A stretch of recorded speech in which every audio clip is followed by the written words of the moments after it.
Kak. Gimana UTS-nya? Alhamdulillah. Alhamdulillah. Alhamdulillah. Oke. Di paruh kedua semester ini kita akan mulai bahas mengenai nanti cara menghitung atau RAB, ya, rencana anggaran biaya dari sebuah bangunan. Kita pertama ini kita akan meninjau mengenai tata laksana bangunan, yaitu mengenai manajemen proyek, kemudian organisasi proyek, dan jadwal pelaksanaan.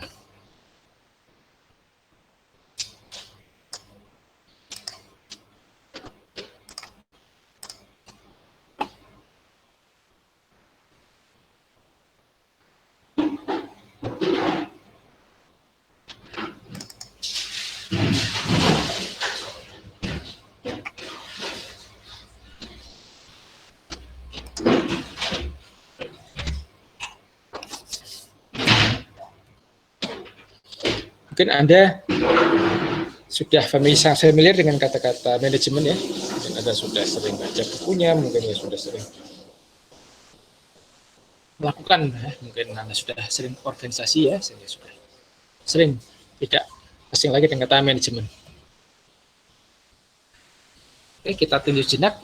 Kalau dilihat dari asal katanya ya, manajemen berasal dari kata manos, bahasa Latin, atau managio dari Itali, atau manage bahasa Inggris ya.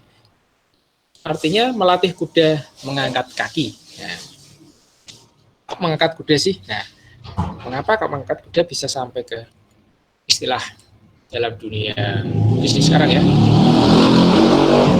Karena untuk melatih kuda mengangkat kakinya diperlukan langkah-langkah yang teratur bertahap. Sehingga manajemen identik dengan mengatur atau menata sesuatu sesuai dengan fungsinya. Nah, dari asal kata tadi, maka manajemen adalah kemampuan untuk memperoleh hasil dalam rangka pencapaian tujuan tertentu melalui kegiatan sekelompok orang. Jadi, kasarnya kalau manajemen itu Anda menyelesaikan pekerjaan dengan bantuan orang lain gitu ya. Istilah kasarnya kan gitu ya. Kalau Anda punya rencana sendiri, Anda laksanakan sendiri, ya kan Anda nggak perlu manajemen ya. Ya paling manajemen waktu ya. Jadi kalau Anda punya pekerjaan besar, tidak bisa Anda selesaikan sendiri, tapi harus dengan bantuan orang lain, menggunakan peralatan dan sebagainya, tentu Anda butuh manajemen. Intinya ya pada dasarnya itu manajemen adalah suatu sistem yang terdiri dari 3 fungsi pokok. Fungsi pokok ini nanti saling terkait ya. Pertama adalah fungsi perencanaan atau planning, kemudian fungsi pengendalian atau controlling, dan ketiga adalah fungsi pelaksanaan, actuating. Jadi ada 3 macam kegiatan utama dalam manajemen: perencanaan, pelaksanaan, dan pengendalian atau controlling. Tentunya itu semua untuk mencapai goals atau tujuan. Jadi ketiga-tiganya ini penting, tidak bisa dihilangkan salah satu ya. Kalau perencanaan tanpa pengendalian, nanti pelaksanaannya mungkin tidak seperti apa yang telah direncanakan.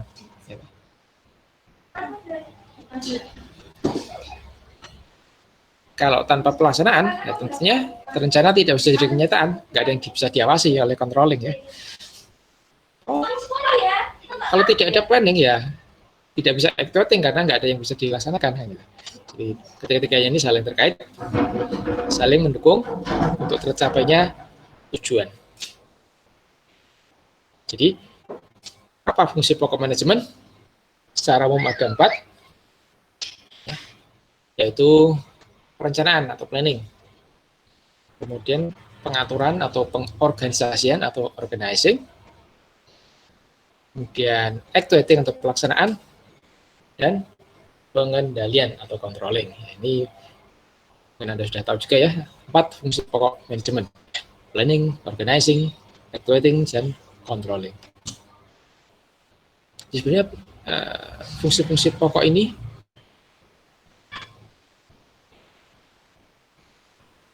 juga berlaku di bidang hampir di semua bidang ya. Bahkan di bidang pemerintahan pun ada ya, ada yang merencanakan program pembangunan, ada yang melaksanakan, gitu.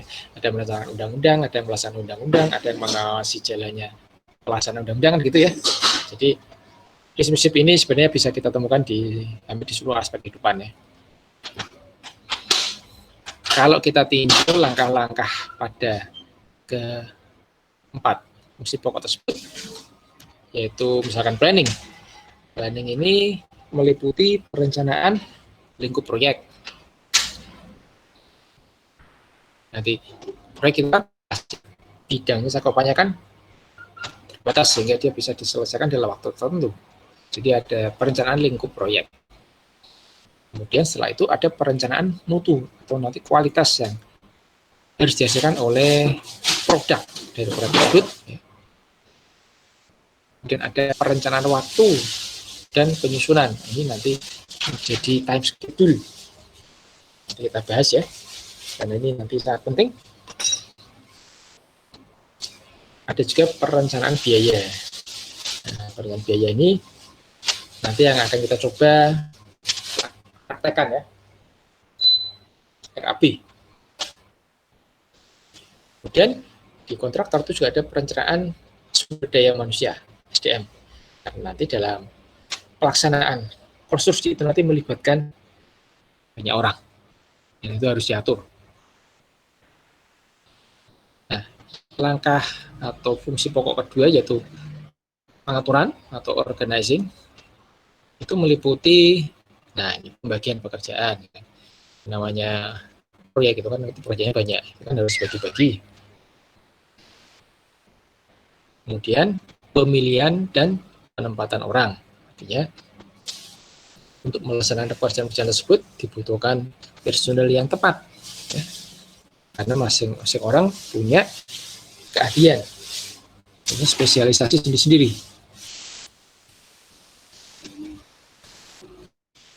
Kemudian juga termasuk penyesuaian wewenang dan tanggung jawab.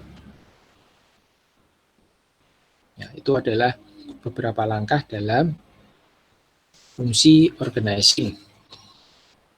Kemudian untuk pelaksanaan atau activating itu meliputi koordinasi pelaksanaan kegiatan. Ya, karena kegiatannya ada banyak, dikerjakan oleh orang-orang berbeda, maka diperlukan koordinasi yang baik. Koordinasi yang baik membutuhkan komunikasi. Bagaimana agar masing-masing bagian itu bisa saling membantu, bisa saling mendukung ya. Artinya harus ada komunikasi kan gitu antara jajaran atas ya, dari CEO, dari direktur sampai ke project manager, sampai ke site area, site manager, site engineer dan sebagainya, itu harus bisa berkomunikasi hingga sampai ke level terbawah. Kalau dalam konstruksi ya sampai ke mandor dan tukang kan. Nah, mungkin saja mandornya harus merekrut orang lain ya, pekerjaannya banyak, rekrut mandor lain dari desa, nggak punya HP lah, nggak bisa komunikasi, nah, seperti itu kan nanti harus diselesaikan, kan harus dibelikan dulu. Atau mungkin di daerah yang jauh terpencil, sinyal HP pun nggak bisa. Nah, bagaimana solusinya? Nah, harus pakai walkie-talkie atau pakai radio komunikasi yang lain. Nah, ini termasuk dalam langkah-langkah pelaksanaan. Mungkin juga distribusi tugas, wewenang dan tanggung jawab ya, yang tadi sudah direncanakan itu benar-benar harus bisa dilaksanakan. Ya. Bagian ini membawahi siapa saja, ya, bertanggung jawab kepada siapa, wewenangnya sampai batas mana kan gitu ya. Harus jelas. Jadi nanti ada hal-hal yang tidak boleh diputuskan sendiri misalkan ya. Harus memintakan persetujuan atasannya misalkan, atau ada yang bisa diputuskan sendiri. Kemudian pengarahan, penugasan, dan motivasi ini juga termasuk dalam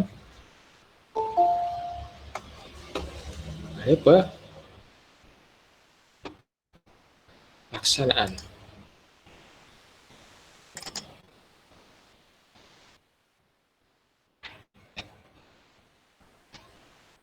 Karena nanti nanti juga melibatkan banyak tenaga manusia ya. Tenaga manusia kan harus diarahkan, harus ditugaskan dan harus dimotivasi karena latar belakangnya mereka berbeda ya. Ada yang memang sudah berpendidikan, ada yang kurang berpendidikan misalkan ya. Nah, itu kan harus diarahkan. Kemudian yang termasuk dalam fungsi controlling, misalnya mengukur kualitas hasil dan membandingkannya dengan standar. Jadi nanti hasil produk akhir dari suatu proyek itu seperti apa, itu nanti kualitasnya dilihat, diperbandingkan dengan standar kualitas yang dianut. Misalkan kalau di Indonesia ya merujuk ke standar SNI, atau jika belum ada standarnya mungkin bisa melihat standar yang berlaku internasional misalnya. Nah kemudian jika ada hal-hal yang tidak sesuai atau menyimpang, itu juga harus dilihat, didokumentasi, dievaluasi. Mengapa terjadi penyimpangan?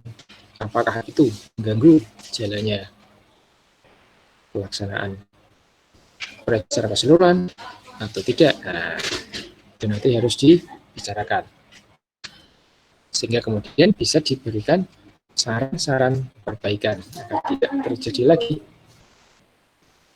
Kemudian juga harus disusun laporan kegiatan pembangunan tersebut.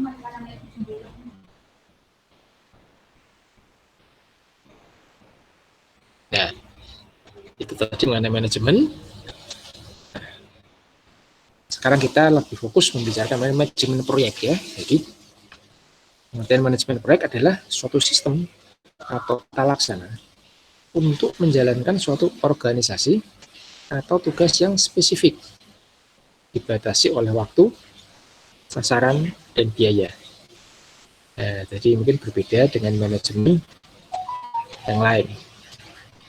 Apabila suatu sistem atau tata laksana tersebut untuk menjalankan kegiatan yang rutin, hal itu bukan disebut manajemen proyek, tapi manajemen kegiatan rutin. Ya.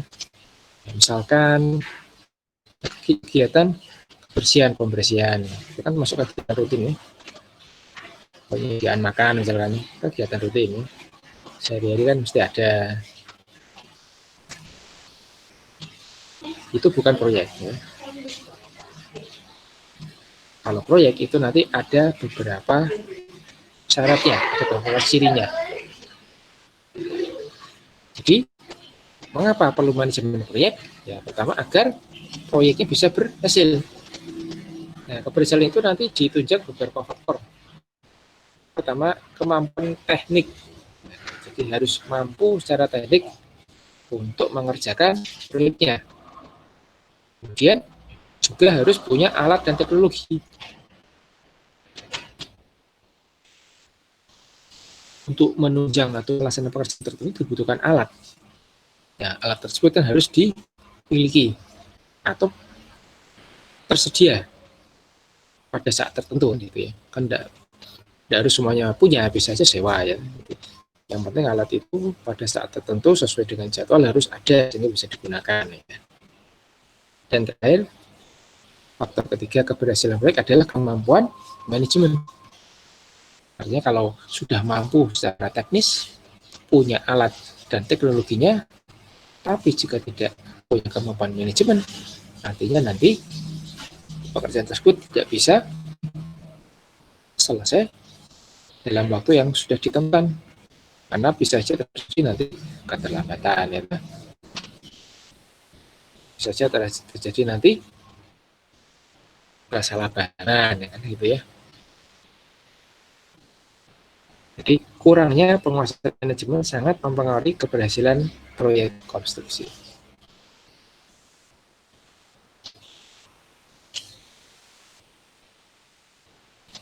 Oke, kita tinjau tahapan proyek konstruksi. Sebenarnya apa sih yang dimaksud dengan proyek? Apa yang diartikan dengan proyek? Ada juga singgung Nah, tadi sudah saya sentuh sedikit ya. Proyek itu beda sama pekerjaan rutin, kan gitu ya. Nah, kalau sekedar pekerjaan masih terlalu umum ya, kita tinjau secara lebih spesifik. Apa itu proyek? Proyek adalah suatu kegiatan sementara. Suatu kegiatan sementara yang memiliki tujuan dan sasaran yang jelas. Kalau Anda cuma keluar jalan-jalan tapi nggak tahu kemana, itu bukan proyek ya, nggak punya tujuan dan sasaran yang jelas. Kalau proyek, ada tujuan, ada sasarannya. Berlangsung dalam jangka waktu terbatas. Jadi, dibatasi oleh waktu tertentu. Dan alokasi sumber daya tertentu juga. Jadi, bedanya proyek sama kegiatan rutin, kalau proyek itu kegiatan sementara, tapi dia mempunyai tujuan dan sasaran yang jelas. Berlangsung dalam jangka waktu yang terbatas. Ada mulai, ada akhirnya. Dan alokasi sumber daya tertentu, artinya dibutuhkan mungkin SDM tertentu, dibutuhkan peralatan tertentu gitu ya. Itu pengertian dari proyek. Nah, jadi ciri-ciri pokok dari suatu proyek adalah satu, memiliki tujuan dan sasaran berupa sebuah produk akhir. Jadi nanti ada produk yang dihasilkan dari proyek. Harus ada. Kalau ada produknya ya ngapain ya? Proyek pengadaan buku, ya berarti kan ada hasil akhirnya ya. Ada deretan buku-buku misalnya di perpustakaan. Atau proyek pengadaan alkes, alat kesehatan COVID, ya berarti nanti ada buktinya. Ada sekian dus masker, ada sekian ratus botol disinfektan, ya seperti itu ya. Kemudian nomor 2, sifatnya sementara, jelas titik awal dan akhirnya. Jadi proyek itu sementara, tidak berlangsung terus-menerus, pasti sementara. Jelas titik awalnya, titik mulainya di mana, nanti berlangsung berapa lama, jelas ya. Apakah berlangsung 30 hari kerja, 90 hari kerja, atau 6 bulan, atau setahun, 2 tahun. Walaupun lama, tapi tetap ada jangka waktunya. Kemudian hal-hal penting seperti biaya, waktu, mutu dari produk atau pencapaian ini telah ditetapkan. Di biaya proyek itu memakan seberapa besar, seberapa ratus juta, seberapa miliar, gitu. Waktunya berapa lama, dan kualitasnya yang diharapkan seperti apa itu sudah ditentukan di awal.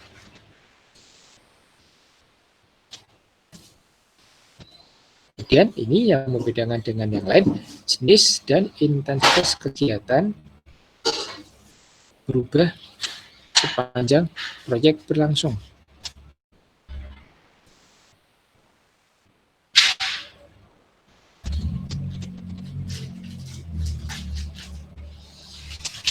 Jadi di proyek itu kegiatannya itu pasti berubah, pasti berbeda, non repetitif, tidak berulang, ya, karena setiap proyek itu unik, ya, unik.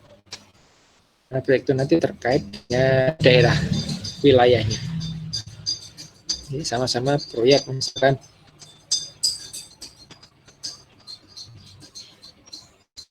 dan air bersih misalnya, satu di daerah dekat pantai, satu di daerah pegunungan kapur. Nah, sudah beda lagi nanti ya. Karena satu biayanya lebih besar ya, karena airnya susah didapat.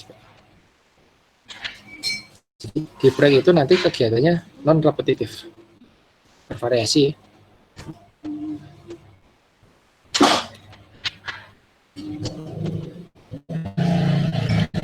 Nah, jika kita tinjau bagian dari sebuah pelaksanaan konstruksi bangunan, kira-kira bisa seperti ini ya. Ini secara keseluruhan seperti ini, dimulai dari kiri ke kanan ya.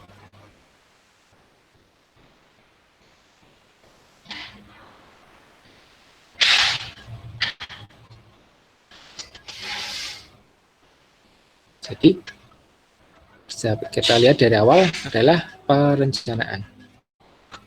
Di perencanaan ini nanti ada persiapan. Persiapan itu apa saja nanti kita tinjau ya. Ini masih di tahap owner. Perencanaan, perencanaan ini juga nanti harus memperhitungkan peraturan, pedoman, dan standar teknis. Nah, itu dasarnya.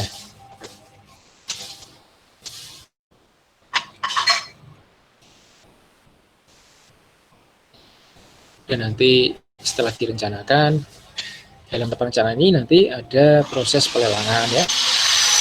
Jadi setelah desainnya lengkap, biayanya jelas, kemudian dilelangkan. Nanti ada beberapa peserta yang masuk, dipilih yang menang. Setelah dipilih yang menang, nanti baru dilaksanakan. Nah, sebelum proses pelaksanaan ini, tentunya ada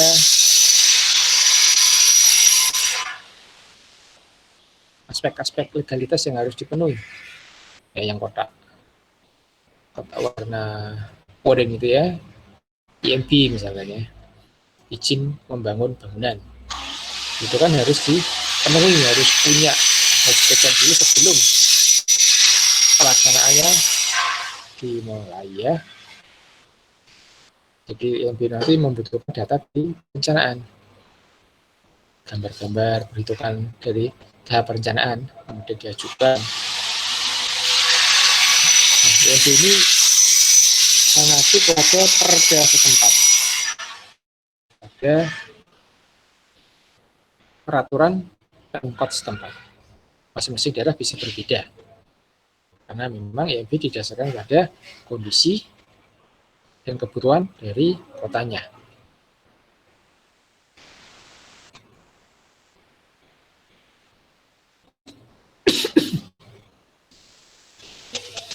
Nah, kemudian bangunan dilaksanakan oleh kontraktor. Nah, saat pelaksanaan itu berarti nanti ada proses pengawasan ya, controlling. Dia mendampingi pelaksanaan, jadi memang kotanya sama besarnya. Nah, setelah selesai diserahkan kepada pemiliknya.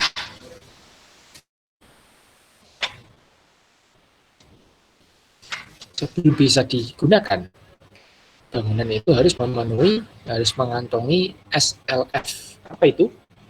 Sertifikat layak fungsi. Artinya bangunan tersebut bisa menjalankan fungsinya sesuai dengan maksud didirikannya, ya, melayani penghuninya dengan baik, ya, dilengkapi dengan berbagai jaringan, dapat digunakan dengan nyaman, selamat.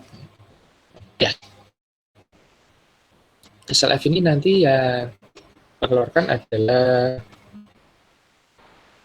orang yang punya sertifikasi. Harus ada kajian teknis sehingga nanti suatu bangunan bisa dinyatakan layak fungsi.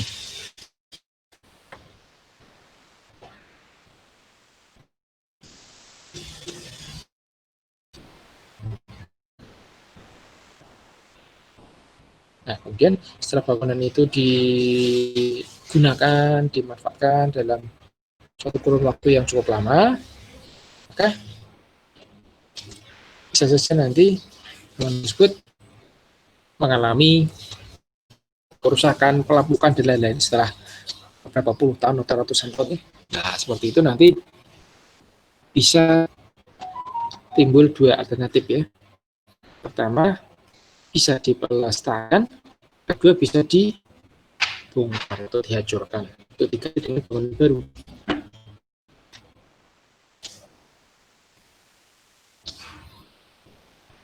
Ini tergantung dari RTB ya, rencana tata bangunan di kota tersebut. Apakah itu termasuk dalam wilayah cagar budaya atau tidak.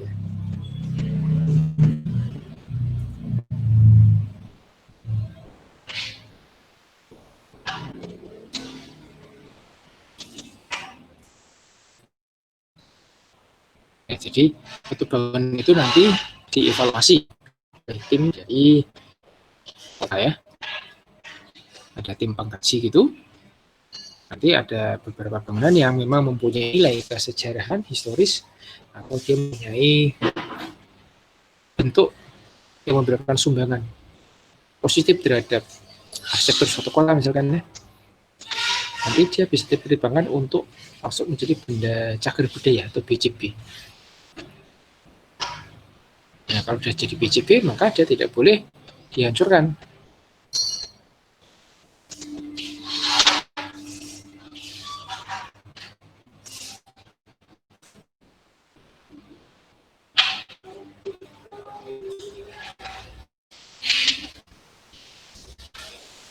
Jadi nanti apakah suatu bangunan itu masuk BCB atau dibongkar itu nanti tergantung dari rekomendasi.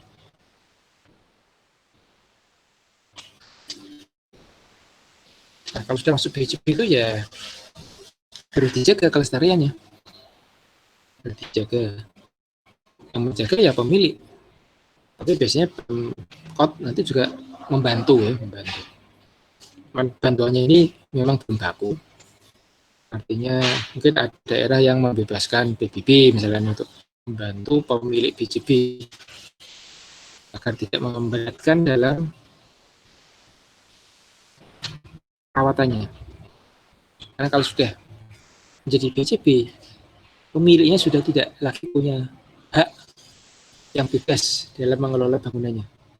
Nah, ini perlu Anda ketahui. Kalau Anda jalan-jalan di suatu kota ya di bangunan kuno, kemudian ada prasasti kecil yang itu dibaca termasuk dalam BCB kota tersebut, nah, maka dia tidak bisa asal melakukan sesuatu terhadap bangunannya.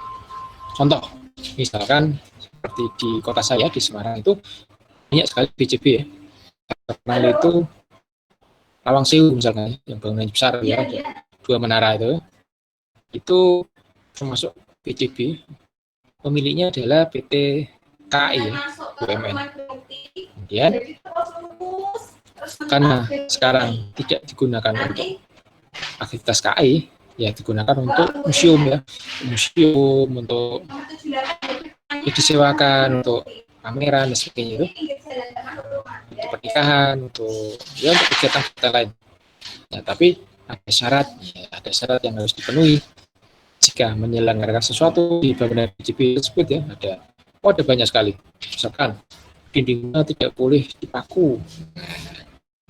Kenapa? Ya, karena bangunan zaman dulu itu caranya beda dengan bangunan zaman sekarang. Zaman sekarang tuh semen sama pasir ya. Kalau udah kering kerasnya bukan main. Kalau zaman dulu sebelum kuno ya, zaman dulu itu bisa plasterannya di semen, pasir sama kapur ya. Itu relatif lebih empuk. Masih bisa dipaku. Sebenarnya sekarang kan nggak bisa dipaku. Coba Anda pakai paku beton ya.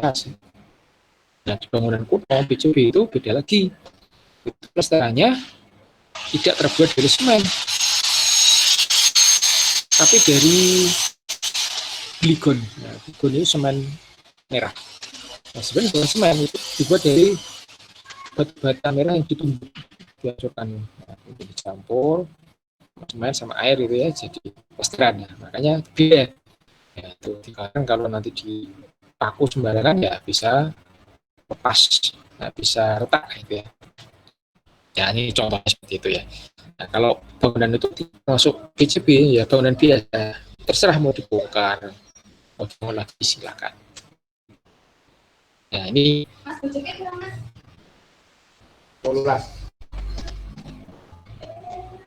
ini kira-kira seperti ini pelaksanaan konstruksi ya secara umum ya. Nanti kita tinjau lebih detail. Tahapan proyek konstruksi. Apa itu prakonstruksi? Ya, itu proyek yang berkaitan dengan pembuatan suatu bangunan dan infrastruktur. Umumnya mencakup pekerjaan pokok yang termasuk bidang sipil dan arsitektur. Ya, jadi pada umumnya konstruksi ini menyangkut bidang sipil dan arsitektur. Tapi juga melibatkan bidang lain seperti mesin, elektro, geoteknik, industri maupun lanskap. Harus diingat bahwa konstruksi itu tidak bisa sendiri ya. Memang bidang utamanya adalah sipil dan arsitektur, tapi juga harus didukung oleh misalkan mesin ya, untuk jaringan utilitas di dalamnya, nah, pasti diperlukan mesin-mesin ya. Ada mesin pompa, ya, ada mesin AC, ada ya macam-macam didukung oleh listrik karena ada panel di situ ya. Jadi banyak sekali nanti yang mendukung sebuah proyek konstruksi. Jika ada proyek itu sebenarnya membuat banyak sekali potensi dan peluang ya, lapangan kerja, ya, peluang untuk memasok material banyak sekali, sampai yang sekedar buka warung ya, jualan makanan untuk makannya ya. Jadi proyek itu membawa dampak yang cukup luas ya, dampak positif. Nah, satu proyek dibagi menjadi beberapa tahap untuk menjaga kesesuaian hubungan antara kegiatan operasional pihak-pihak yang terkait dalam pelaksanaannya. Siklusnya kita bisa tanyakan dengan beberapa kata: what, when, who, how. What artinya teknik apa yang dilakukan, ini nanti terkait dengan metode pelaksanaan atau cara melaksanakan kerjaannya ya. What, teknik apa yang dilakukan, ya kan? Kapan hasil akhir dicapai dan bagaimana dia atau divalidasi. Yang terkait dengan jadwal pelaksanaan, kapan nanti ini selesai, bagaimana nanti divalidasi.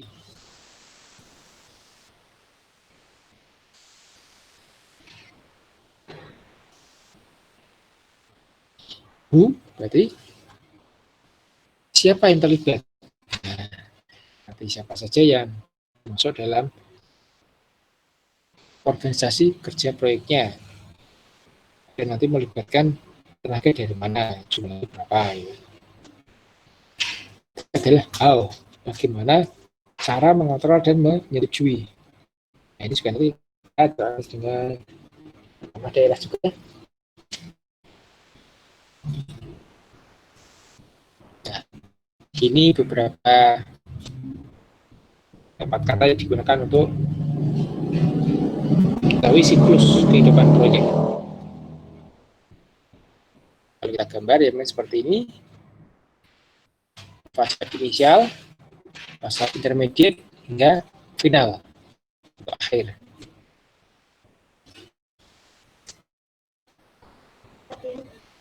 Di fase inisial ini inputnya adalah ide dari owner. Kemudian keluhan dari project manajemennya adalah charter atau kontraknya ya, juga statement penjelasan mengenai lingkup kerjanya.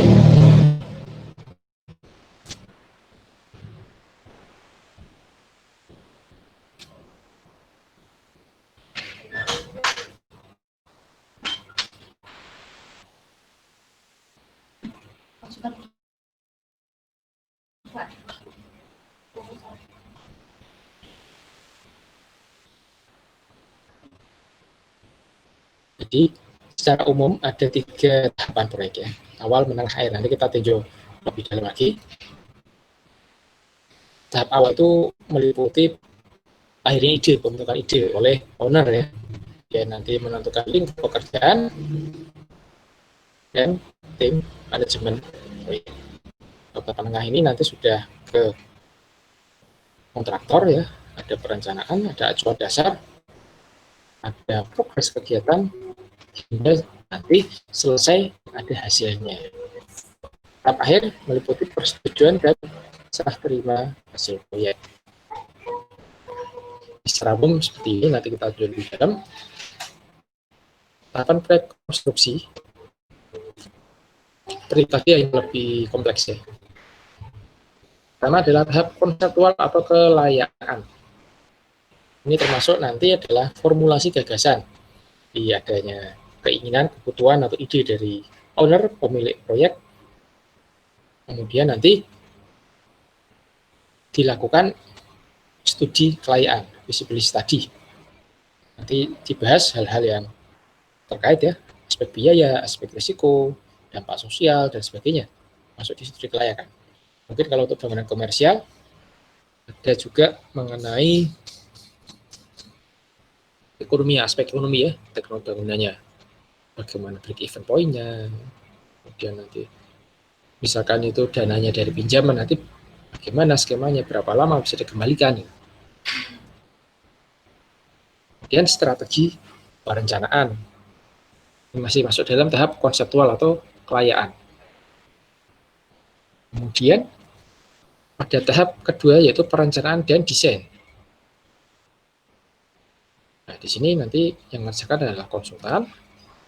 Dia akan membuat desain dasar perencanaan proyek. Bentuknya seperti apa, bangunannya, bahannya apa, ukurannya bagaimana, masuk di sini. Kemudian setelah itu baru bisa dibuat perencanaan biaya. Nah, sudah selesai sosok bangunan seperti apa rupanya, baru bisa dibuat perencanaan biayanya.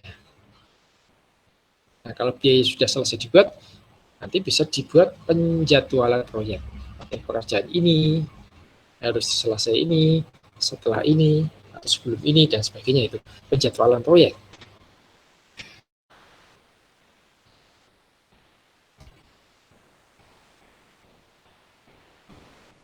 Kemudian setelah perencanaan sudah selesai ya, sudah ketahuan nanti bentuknya seperti apa, biayanya seberapa, dan baru dilaksanakan lelang.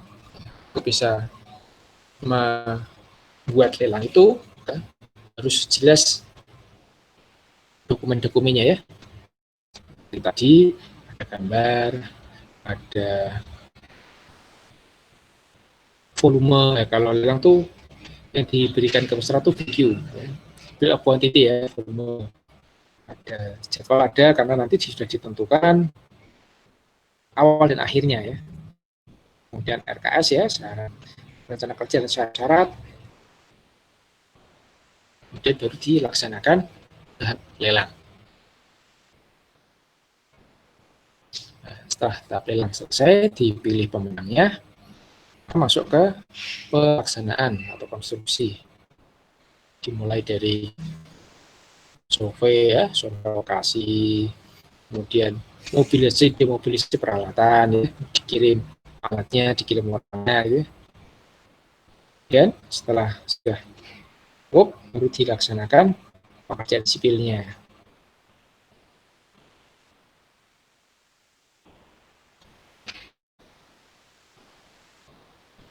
Setelah dilaksanakan, itu harus juga diikuti dengan pengendalian dan pengujian. Artinya harus ada pengawasan. Pengujian itu berarti dari tahap-tahap pelaksanaan itu ada beberapa hal yang membutuhkan pengujian ya, untuk menjamin kualitas sesuai dengan rencana mutu. Tahap pelaksanaan itu meliputi mobilisasi, demobilisasi dari peralatan maupun tenaga kerjanya.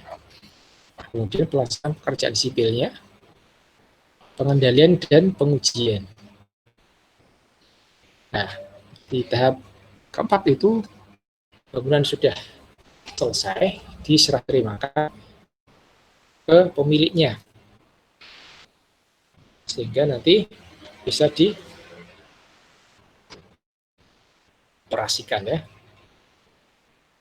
Nah, saat awal operasi itu ada masa pemeliharaan.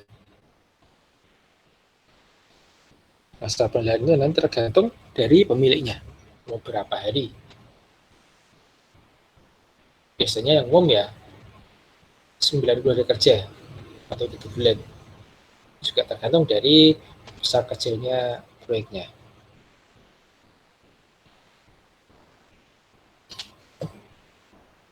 Dan baru dilakukan operasional bangunan. Kalau kita gambarkan dalam bentuk grafik ya kan seperti ini ya. Kira-kira ada 4 tahapan ya. Di bagian pertama di sumbu X itu tahapannya sesuai waktu itu ya. Dan di sisi vertikal itu progresnya. Sehingga bentuknya akan seperti itu, karena dari awal kan rendah. Tahap 1 visibility, tahap 2 planning and design, tahap 3 produksi, tahap 4 turnover and startup. Ya. Nah, sekarang kita masuk lebih dalam ke organisasi proyek. Secara umum, organisasi artinya pengaturan kegiatan-kegiatan dari beberapa individu di bawah satu koordinasi untuk mencapai satu tujuan. Definisi ini kan mirip seperti manajemen tadi. Bisa juga diartikan sebagai tindakan untuk mempersatukan dan mengatur sumber-sumber daya yang mencakup tenaga kerja serta material yang terbentuk dalam kumpulan kegiatan manusia yang memiliki tugas masing-masing dan saling berhubungan satu sama lain. Nah, ini kira-kira nanti organisasi proyek itu seperti itu ya. Dia harus bisa menyatukan berbagai elemen yang menjadi bagian dari SDM proyek ya.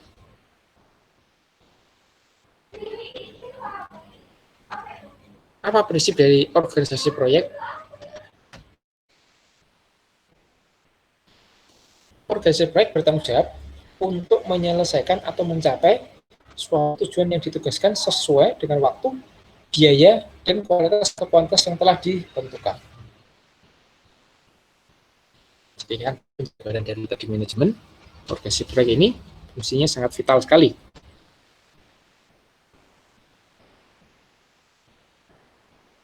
Organisasi proyek harus bisa mengambil keputusan dengan cepat. Nah, ini yang penting ini.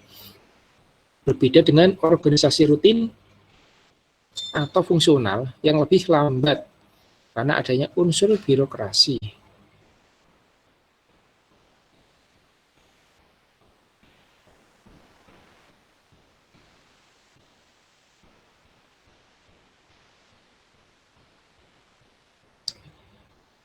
Ini bedanya organisasi proyek dengan instansi formal, instansi pemerintah ya. Dia harus bisa mengambil keputusan dengan cepat. Nah, kalau yang lain, organisasi rutin atau fungsional itu ada unsur birokrasi, artinya dibutuh persetujuan dari atasannya, nanti atasnya minta izin atasnya lagi, dan seterusnya. Sehingga rantai birokrasinya lebih panjang. Kalau organisasi proyek nanti harus diatur agar sebuah keputusan yang perlu cepat ya cepat.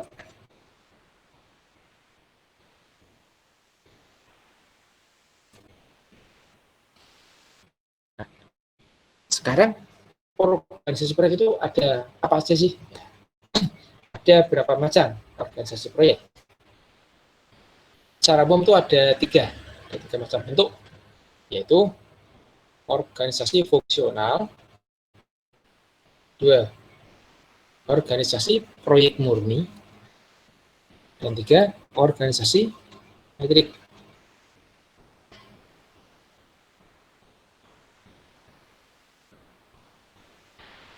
Nah, kita tinjau satu persatu ya.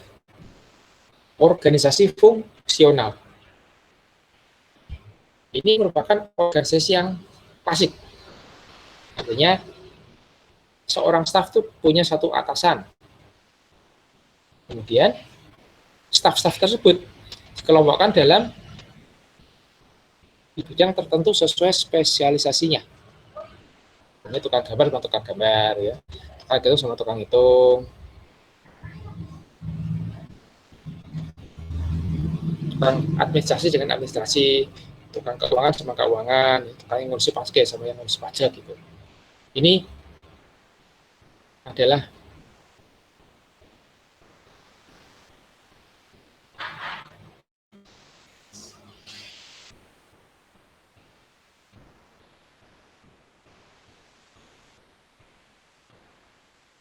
ciri-ciri dari fungsional ini. Anggota staf dikelompokkan dalam spesialisasi ya, punya tanggung jawab dan wewenang yang jelas. Nah, apa keuntungan dari sistem organisasi fungsional ini?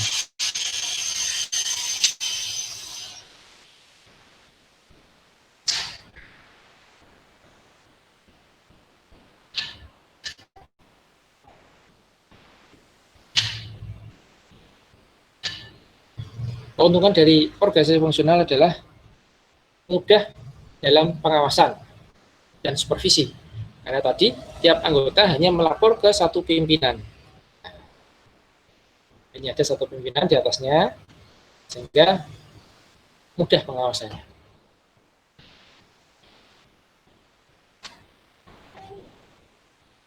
Kemudian setiap staf punya kesempatan untuk meningkatkan keterampilan dan keahliannya. Ya, karena dia ngumpul sama teman yang sebidang ya.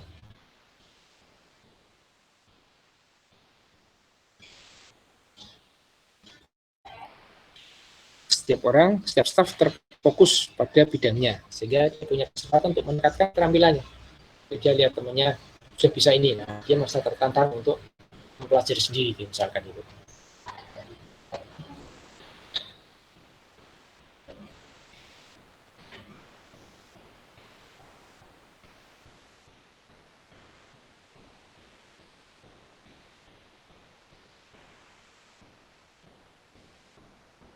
Memudahkan pengendalian kinerja staf. Tapi di sisi lain ada juga kelemahannya.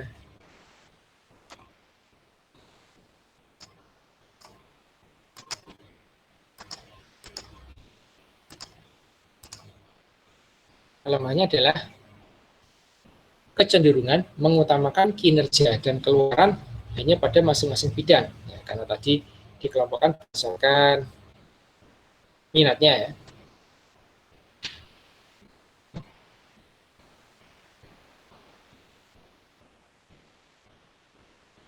Karena tadi pengelompokannya hanya berdasarkan keahlian, ya, maka biasanya nanti yang diutamakan adalah kinerja masing-masing kelompoknya itu.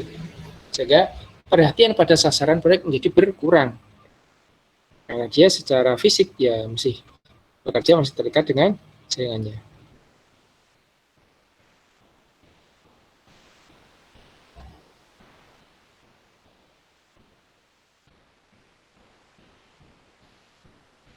Kemudian jika organisasinya cukup besar, bisa terjadi distorsi informasi karena makin panjangnya rantai pengambilan keputusan. Nah, ini cukup jelas ya, bisa Anda pahami. Mungkin dulu Anda waktu kecil atau waktu SD pernah dapat mainan gitu ya, cara-cara permainan, misalkan berdiri berderet itu, pada di salah satu ujungnya diberikan kata-kata yang harus dihafal. Gitu.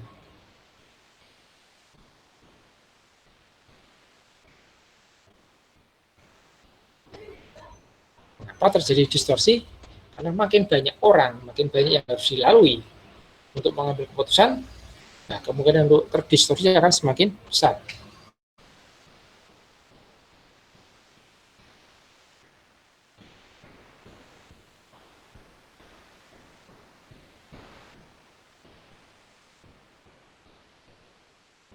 Itu keuntungan dan kelemahan dari organisasi fungsional. Memang ini lebih diarahkan untuk pekerjaan rutin ya, fungsional itu. Kemudian, nah ini bentuk bagiannya kalau digambarkan seperti ini. Jadi direktur yang punya manajer fungsional ya, sesuai dengan bagiannya.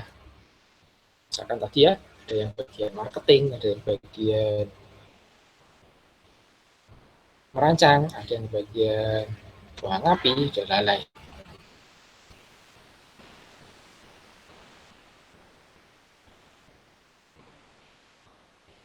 Anda lihat yang abu-abu itu adalah staf-staf yang dipekerjakan untuk proyek. Jadi nyebar di berbagai bidang. Nah, jadi dia masih nemplok di bagiannya masing-masing. Yang kiri bagian gambar, yang tengah bagian ngitung, yang kanan bagian perizinan atau bagian processing dan lain. Nah, makanya sini kelemahannya tadi, nah, kecenderungan mengutamakan kinerja keluar hanya pada masing-masing bidang ya, karena dia masih terikat sama bidangnya dia tadi, sehingga mungkin kurang terlalu memikirkan mengenai proyek.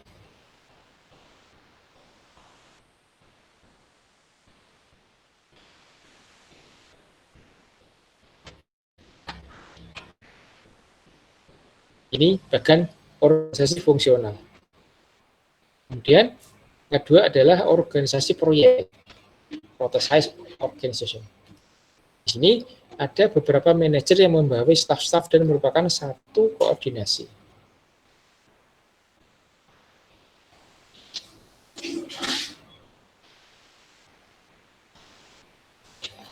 Sebagian besar sumber daya organisasi terserap pada pekerjaan proyek.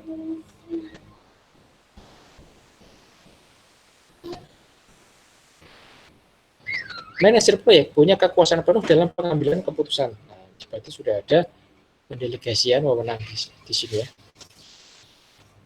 Kemudian memiliki unit-unit kecil organisasi atau departemen yang tetap melapor ke manajer proyek. Jadi kalau organisasi proyek itu nanti setiap orang ngumpulnya berdasarkan proyeknya gitu ya. Kalau tadi kan berdasarkan bidang keahliannya.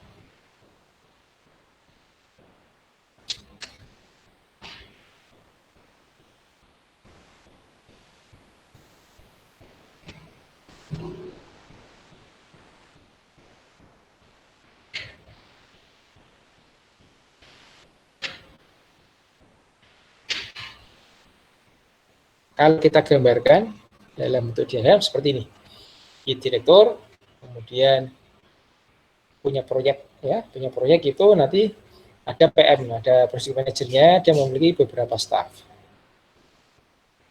Di sini organisasi berdasarkan proyeknya, kemudian berdasarkan bidang keahliannya. Anda lihat yang garis putus-putus itu adalah koordinasi proyeknya. Jelas bedanya dari tadi ya, kalau tadi kan ngumpulnya berdasarkan bidang keahlian, kali ini ngumpulnya berdasarkan proyek. Kemudian yang ketiga adalah organisasi metrik.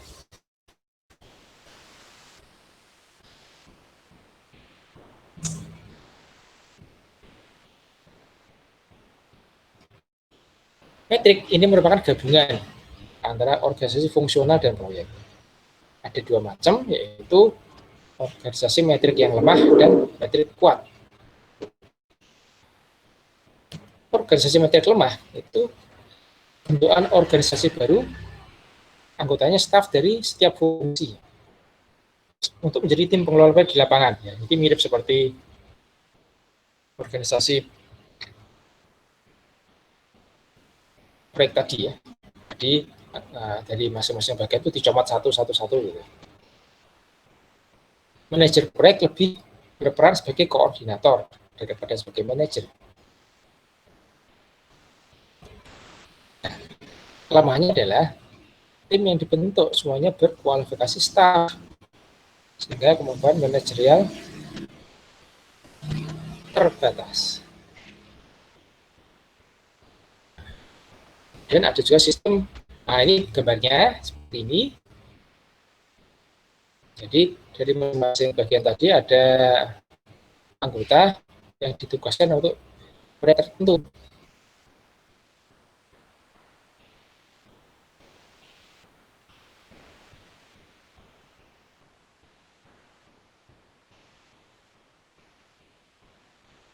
Nah, jadi jelas bedanya dengan yang pertama tadi. Oh, bukan yang kedua ini ya. Ini lebih mirip yang pertama kan. Koordinasi proyeknya yang garis putus-putus ini. Kemudian untuk metrik yang kuat itu dia lebih mendekati organisasi proyek, lebih banyak punya karakter dari organisasi proyek. Dia punya manajer proyek secara penuh dengan otoritas dan staf administrasi proyek sendiri. Nah, ini punya wewenang yang lebih besar ya. Kira-kira nanti bentuknya seperti ini. Jadi itu di bawah direktur ada fungsional manager. Sebenarnya ini masing-masing masih satu bidang keahlian seperti tadi, tapi kan dicomot ya, dicomot untuk suatu proyek tertentu. Nah, garis putus-putus itu. Dan nanti ada project coordination. Project manajernya itu nanti ada atasnya lagi, manager of project manager.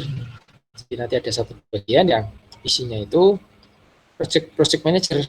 Jadi dia di bawah manajernya project manager. Nah, nanti melapor ke hotel.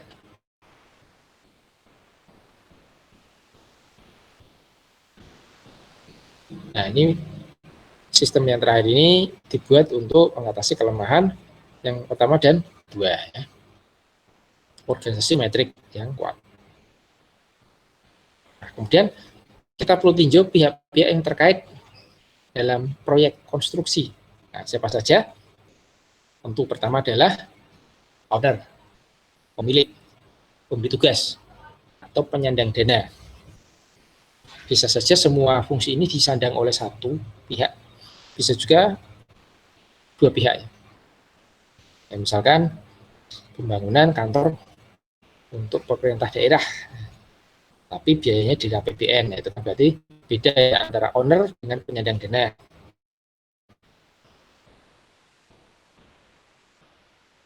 Atau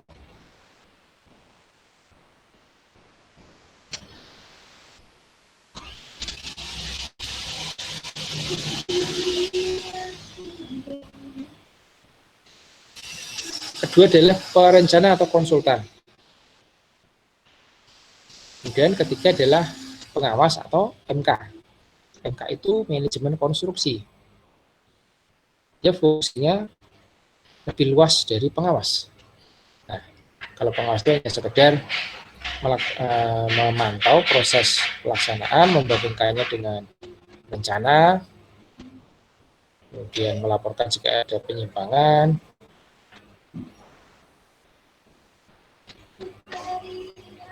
Maka MK itu punya peran yang lebih banyak. Biasanya MK ini digunakan pada proyek-proyek yang skalanya lebih besar, baik nilainya maupun besarnya pekerjaannya, ya. Karena untuk bangunan komersial, jika sudah mencapai nilai yang tinggi, bangunan yang cukup tinggi itu, jika hanya dilakukan pengawasan secara biasa tentu kurang maksimal. Nah, dengan sistem MK itu nanti pemilik yang diuntungkan, ya, karena nanti semuanya akan dilakukan oleh MK. Memilih tenaga kerja. Bukan, saya memilih proyek subkon. Nah, di MK itu nanti tidak ada kontraktor utama, adanya subkontraktor di bawah koordinasi manajemen konstruksinya. Nah, kalau seperti ini diurus sama pemilik itu nanti repot, ya, banyak membuang waktu, ya. Ditunjuk seorang konsultan MK.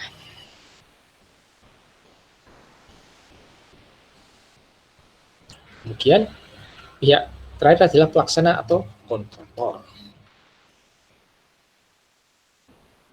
Nah, bagaimana tugas pihak-pihak terkait tersebut? Ini sudah saya rangkum dalam bentuk tabel seperti ini. Ya, ada 3 tahap dari pembangunan dan ada 3 pihak di sini, ya, pemilik, konsultan, sama pelaksana. Yang di sini pada tahap konseptual, pemilik itu bertugas membuat formulasi gagasan. Kemudian setelah dia punya gagasan, dia akan menyampaikan ke konsultan FS, feasibility study, untuk dikaji, untuk dihitung-hitung, ya, untuk dicari apakah layak atau tidak dibuat.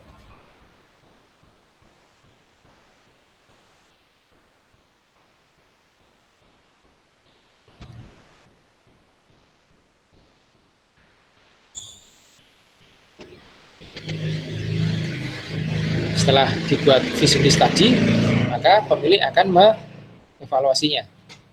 Jika memang masuk hitungan, ya, misalkan jika Anda mau bikin bangunan komersial, Anda bisa hubungi dulu, itu disetujui dulu.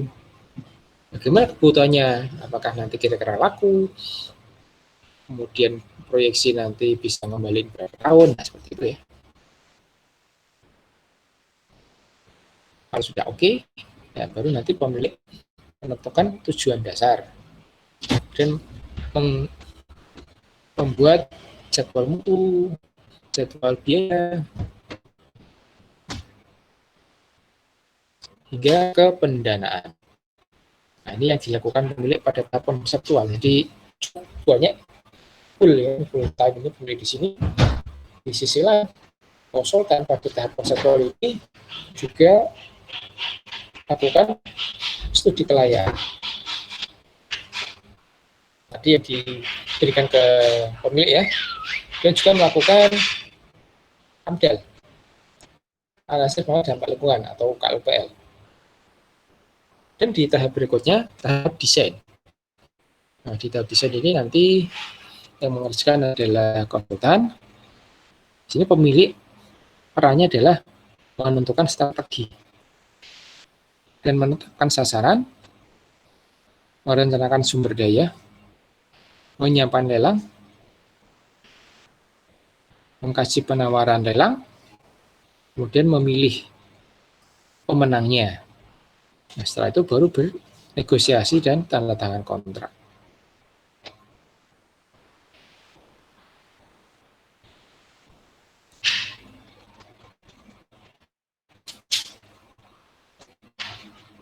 Itu tugas pemilik pada tahap desain, itu cukup banyak juga. Kalau konsultan di tahap desain, nah ini juga banyak. Dia melakukan studi AMDAL, dia membuat perencanaan arsitektur, dan bidang lainnya, engineering, kemudian rekayasa nilai, pendanaan, dan lain-lain. Di tahap implementasi, pemilik itu hanya sekedar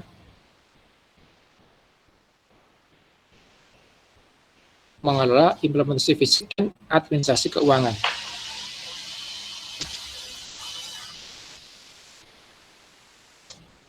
Jadi nanti setelah pembangunan berjalan, itu kan kontraktor nanti akan menagih biaya. Pembiayaan proyek bagi kontraktor itu nanti dibagi dalam beberapa tahap ya, yang dinamakan termin. Satu termin itu nanti berbeda-beda sih tergantung dari ownernya. Yang taruh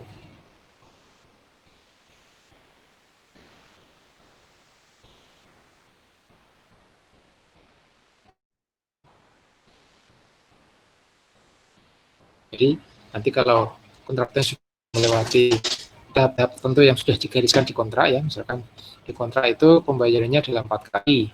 Pertama itu setelah tahapnya 25%, kedua 50%, ketiga 75%, keempat 100%. Nah, nanti dia juga harus menyiapkan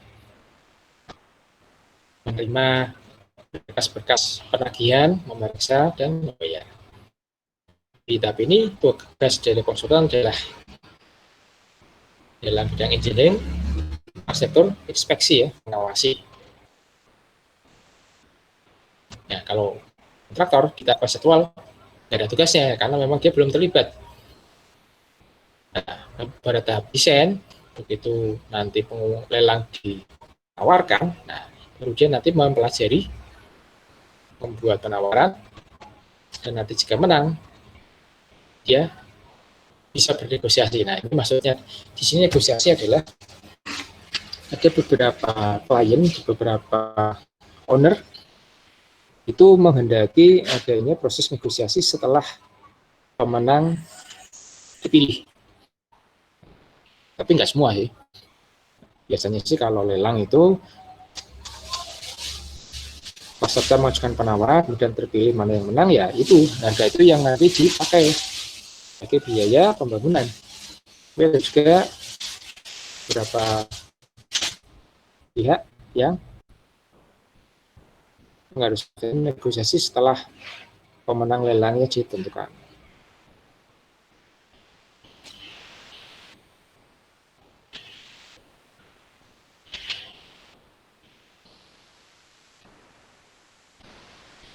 Dan pertahanan kontrak, dan kontrak ini paling banyak itu ya di tahap implementasi karena dia harus mewujudkan pembangunan fisik. Pertama ya dimulai dari awal ya, mobilisasi sumber daya, ya kan dia harus mendatangkan pekerja, harus mendatangkan alat-alat dan sebagainya. Kemudian sumber dayanya ya, materialnya.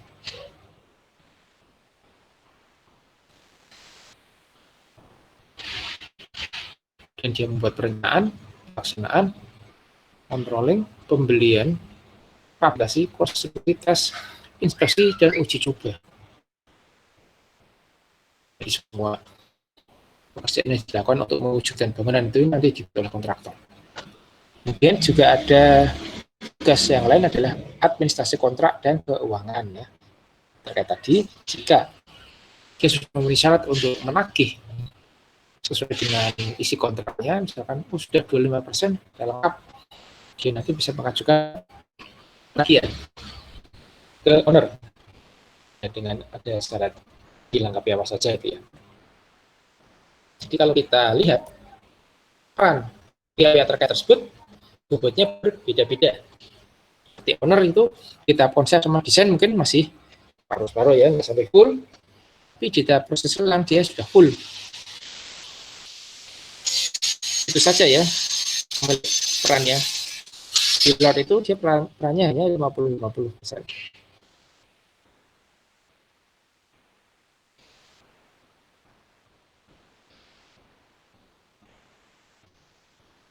Peran perencana adalah di konsep dan desain full ya. Di proses selanjutnya sedikit-sedikit ya. Lelang, pelaksanaan, bahkan di masa pembayaran nol, ya, nggak ada urusan lagi perencana. Pembayaran itu urusannya pemilik sama kontraktor. Dan pengawas ini juga masa tugasnya lebih banyak di proses lelang dan pelaksanaan.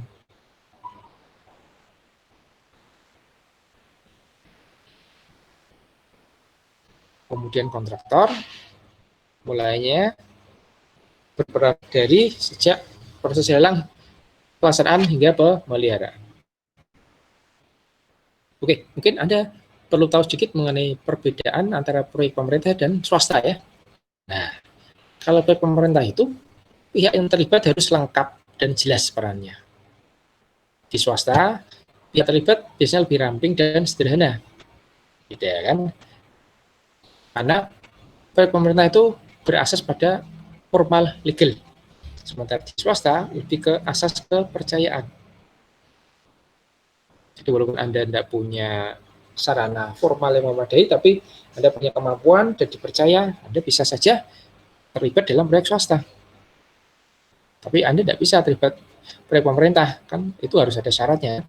Mungkin ada badan usahanya, kemudian ada permodalan, ada anak buah, dan sebagainya, itu semua harus memenuhi asas formal legalnya. Kemudian prosedur di proyek pemerintah juga lebih birokratis. Sementara di proyek swasta lebih sederhana.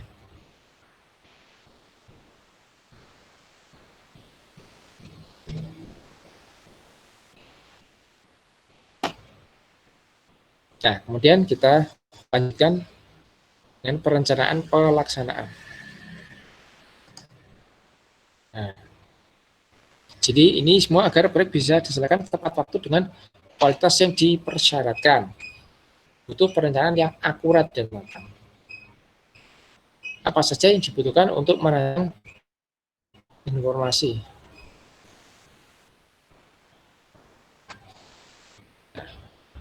Untuk membuat rencana pelaksanaan perlu masukan, perlu dokumen-dokumen seperti dokumen kontrak, gambar, dan spek. Kemudian, jika ini sudah berpengalaman, maka melihat pengalaman sebelumnya dengan jenis pekerjaan yang sama.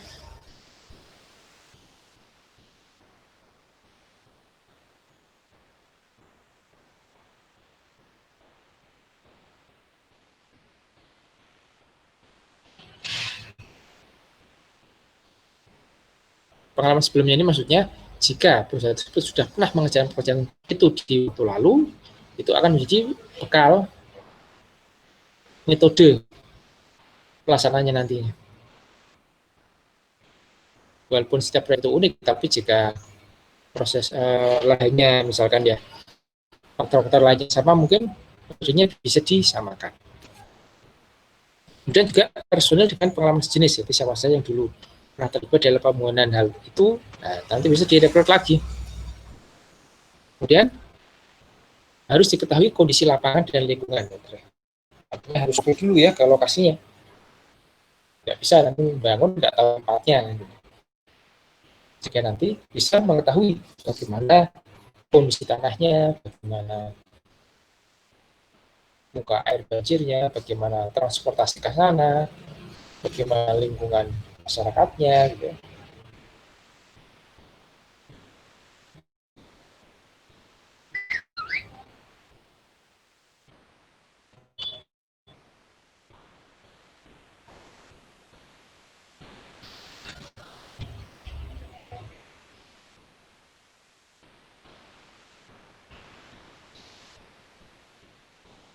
Kemudian setelah diberikan pengalaman personel kondisi lapangan juga sumber material dan pengadaan. Nah, itu penting. Karena material itu ya sedapat mungkin tidak jauh mendapatkan dari lokasi proyek. Ya tetap saja nanti ada beberapa material yang harus dikirim ya, karena kan namanya lokasi pembangunan belum tentu di dekatnya ada material.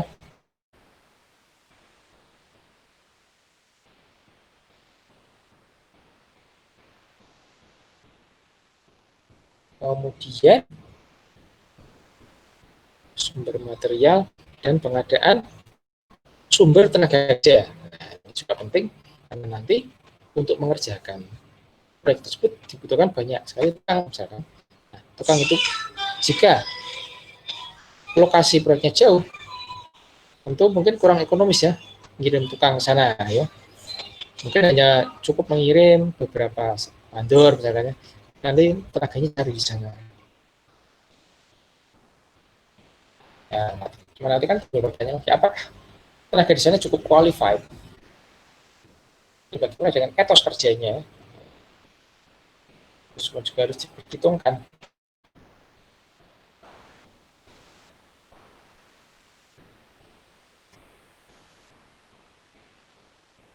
Kemudian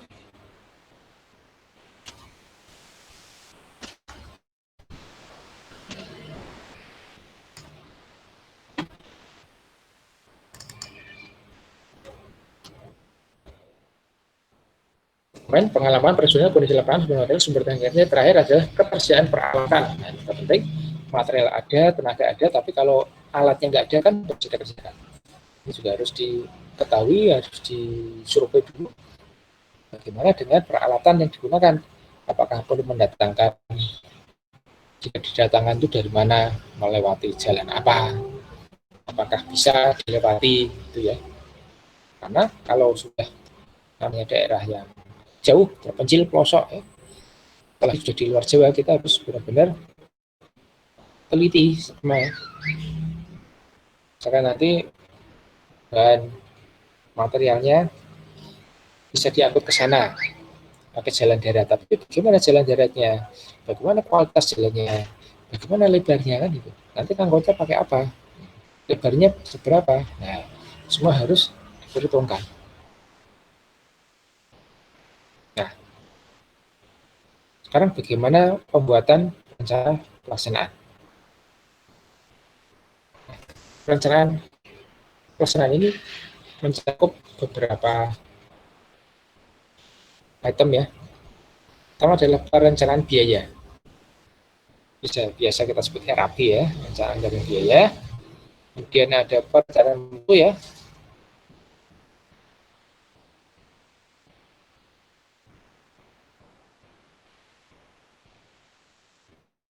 Perencanaan biaya itu RAB, perencanaan mutu itu nanti di situ dinyatakan kualitas-kualitas yang diminta. Rencana mutu itu nanti mencantumkan itu. Kemudian perencanaan waktu, ini hasilnya adalah time schedule, jadwal untuk item pekerjaan nanti muncul ya. Ini biasanya menjadi satu dengan kurva S ya, rencana waktu ini. Kemudian perencanaan metode pelaksanaan, ya. Cara untuk mengerjakan konten ini gini, untuk mengerjakan yang lain nanti begini, nah itu namanya metode pelaksanaan.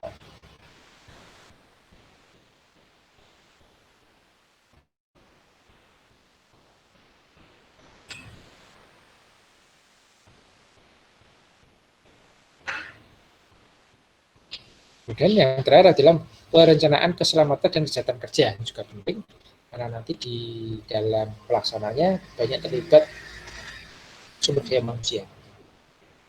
Sumber daya itu nanti juga diharapkan oleh anggota keluarganya ya, menghidupi kebutuhan keluarganya sehingga harus menjaganya agar tetap selamat, tidak melakukan sesuatu yang bisa merugikan keluarganya. Jadi nanti rencana pelaksanaan itu banyak ya. Perencanaan biaya ini mengacu pada dasar ATD yang disebut RAP atau rencana anggaran pelaksanaan. Nah, bagaimana cara kita mengetahui pengendalian sudah berhasil? Nah, jika nanti rekap biaya pelaksanaan dibandingkan dengan target yang ditetapkan perusahaan, besar mana?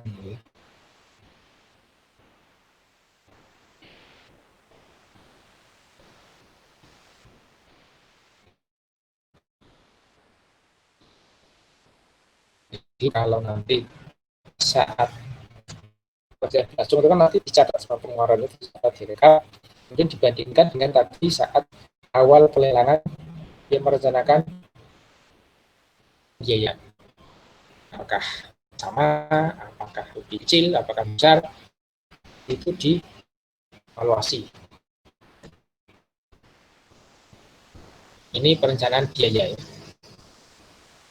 Untuk perencanaan mutu.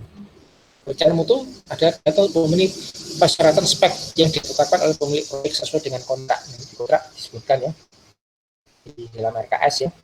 Jadi kalau lantai nanti ditutup sama apa? Oh, terus bilubin apa? Oh, homogeneous style. Oh, homogeneous style granit. Granit itu ukuran berapa? Warnanya apa? Permukaannya bagaimana? Seperti ya. Dan nanti mungkin dinding diapain? Oh, dinding harus di plaster, di AC halus, cat. Nah, catnya bagaimana? Oh, kasih cat dasar dulu. Dan penutupannya cat merek apa? Ini. Jadi dinyatakan di rencana mutu. Kontraktor sudah memenuhi sertifikat ISO. Perencanaan mutunya tidak lepas dari prosedur yang telah ditetapkan dalam program ISO tersebut. Nah, kalau sebuah perusahaan atau kontraktor sudah mempunyai sertifikat ISO, artinya dia sudah memiliki suatu sistem untuk mengatur operasional seluruh aktivitas di perusahaannya, mulai dari perencanaan, kemudian pelaksanaannya, nanti ada instruksi kerjanya, kemudian ada dalam setahap itu ada pencatatannya, jadi nanti jelas ya, dikirim oleh pihak sini, diterima oleh pihak sini. Jadi ISO tersebut istilahnya dilatih untuk bekerja secara teratur, secara efisien, secara lengkap hingga nanti sudah selesai diarsipkan juga ya, diarsipkan, nanti ada dokumentasinya. Nah, biasanya ISO ini diminta sebagai syarat ya dari owner. Kalau ownernya dari luar negeri biasanya minta kontraktor yang ikut tender harus memenuhi ISO. Kemudian jika selain ISO ada standar lagi satu lagi yaitu yang menyangkut K3 atau keselamatan kesehatan kerja, yaitu sertifikasi OSAS. Oh, gitu.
Nah, ISO ya, mungkin perlu diketahui ya bahwa ISO itu tadi dibuat untuk membuat sertifikasi bahwa operasional dari suatu perusahaan itu sudah tertata.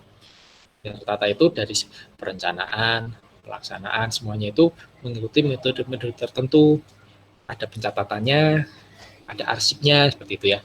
Sehingga kalau sudah ISO harusnya itu produknya pasti terjamin kualitasnya, karena sejak tahapan perencanaan hingga pelaksanaan pembuatan produk itu sudah sesuai dengan perencanaannya gitu ya. Kemudian saya tadi nyatakan bahwa ada satu sertifikasi lagi khususnya dalam bidang konstruksi itu, karena konstruksi itu nanti terkait dengan keselamatan ya. Tadi kan ada K3 ya. Untuk sertifikasi K3 itu namanya OSAS. OSAS itu seperti ISO tapi dia khusus di bidang keselamatan kerja. Sama seperti ISO, tapi di OSAS itu nanti berarti suatu perusahaan itu kalau sudah punya sertifikasi berarti dia sudah menjalankan aspek-aspek keselamatan dalam setiap operasionalnya. Jadi di setiap langkah-langkah perusahaannya dia pasti selalu memperhatikan aspek keselamatan jika sudah punya OSAS. Bisa dilihat itu kalau sudah punya OSAS itu kalau ada tamu masuk itu nanti di briefing dulu ya, Pak, ini nanti kalau ada kondisi darurat itu pintu keluarnya di sini. Kalau ada apa-apa begini-begini itu nanti dikasih tahu itu setiap orang yang tamu yang datang ke situ. Jadi benar-benar keselamatan itu jadi aspek utama. Oke, kemudian perencanaan waktu atau jadwal pelaksanaan. Nah, ini juga penting. Ini nanti mengacu pada batas waktu penyelesaian dalam kontrak yang ditentukan dalam time schedule, umumnya berupa diagram batang atau bar chart dan dilengkapi dengan kurva S. Nah, ini nanti yang jadi pokok pembicaraan kita hari ini adalah kurva S. Jadwal ini bisa berupa jadwal pelaksanaan induk atau master schedule yang mencakup perencanaan waktu seluruh kegiatan pelaksanaan pekerjaan. Nah, jika diperlukan nanti bisa dibuat jadwal-jadwal lain yang lebih rinci tapi tetap mengacu pada master schedule. Nah, nanti jadwal pendukung bisa berupa jadwal peralatan, equipment, ya, perlu peralatan apa saja, kemudian harus ada di tempat itu tanggal berapa sampai tanggal berapa, itu nanti muncul di sini. Kemudian jadwal bahan atau material ya, Jadi perlu material apa, kemudian harus ada di lokasi itu tanggal berapa, kemudian pengadaan, mungkin ada pengadaan jenis material lain, itu semua harus masuk di situ. Karena nanti ini digunakan acuan bagi keuangan, ya, acuan bagi bagian pengadaan, kan gitu ya. Kemudian ada jadwal tenaga kerja, ya, power schedule itu nanti juga perlu buat, karena nanti ini menentukan mobilisasi dan demobilisasi tenaga kerja. Jadi nanti perlu tukang batu itu sampai di lokasi kapan, perlu tukang kayu kapan, perlu tukang listrik kapan, itu kan harus diatur ya. Nanti hubungannya nanti dengan misalkan penginapannya, ya, atau mesnya, kan gitu ya. Dan jadwal arus kas ini nanti yang membuat bagian keuangan, ya, cash flow schedule, nanti dengan pembiayaan proyek. Nah, ini juga nanti melihat mengacu pada jadwal-jadwal yang ada sebelumnya, ya. Peralatan bahan kan nanti membuat biaya. Berarti kan jadwal bahan misalkan bulan depan harus tersedia semen sekian sak, pasir sekian sekian kubik. Nah, berarti kan harus dibeli dulu. Nah, belinya kan harus menyediakan dana. Seberapa besar dananya, kan gitu. Ada nggak dananya? Kalau nggak ada, gimana cara mendapatkannya? Apakah harus meminjam? Apakah harus menggadaikan aset? Nah, ini nanti tugasnya keuangan sama owner, kan.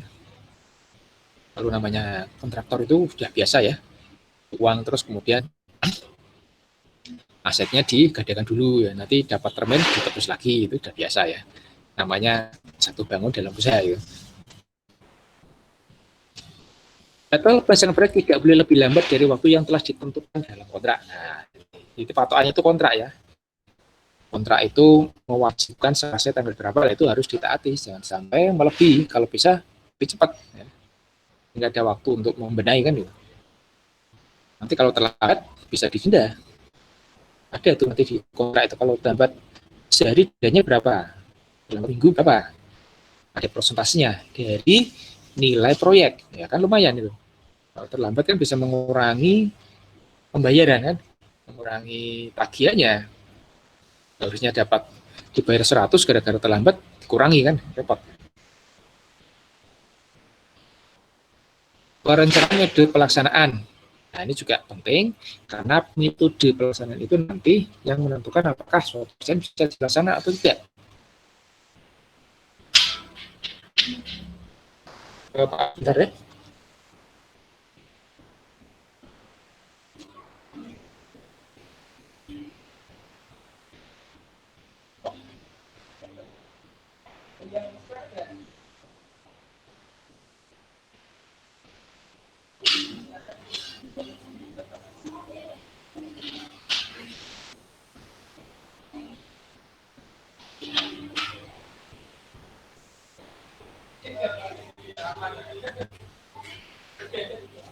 Ya, monggo silakan duduk dulu, ya.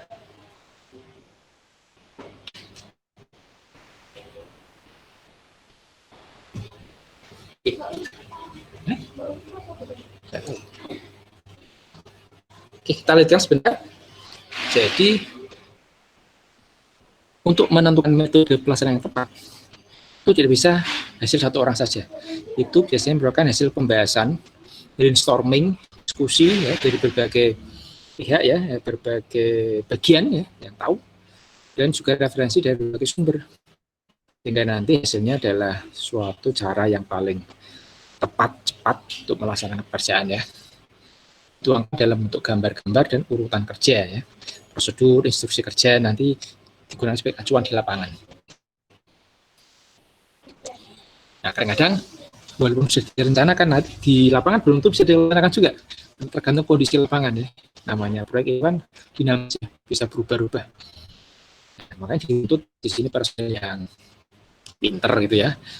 Pinter itu bisa beradaptasi dengan cepat, ya, bisa mencari terobosan alternatif lain. Nah, kalau seperti sudah, Mah.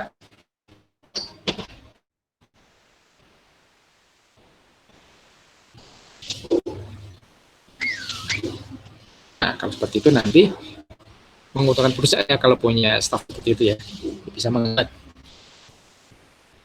Kemudian rencana ketiga itu meliputi penyusunan safety plan, kemudian security plan, pengamanan proyek ya. Kemudian housekeeping ya, housekeeping itu walaupun cuma pengelolaan kebersihan,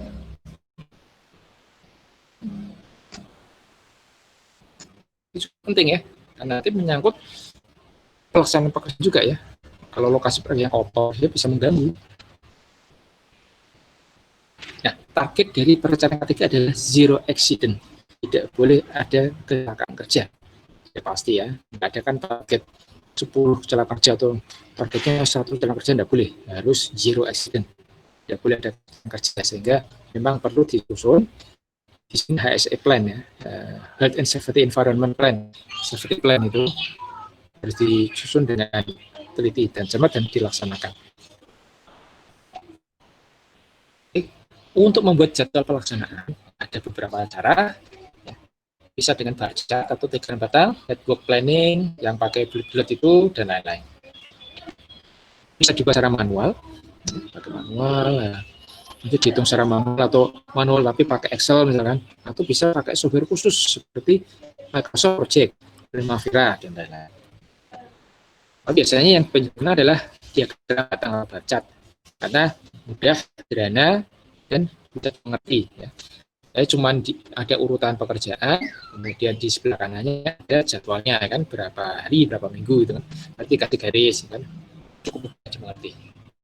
Kemudian jika ada perubahan, penyesuaian itu mudah disesuaikan ya.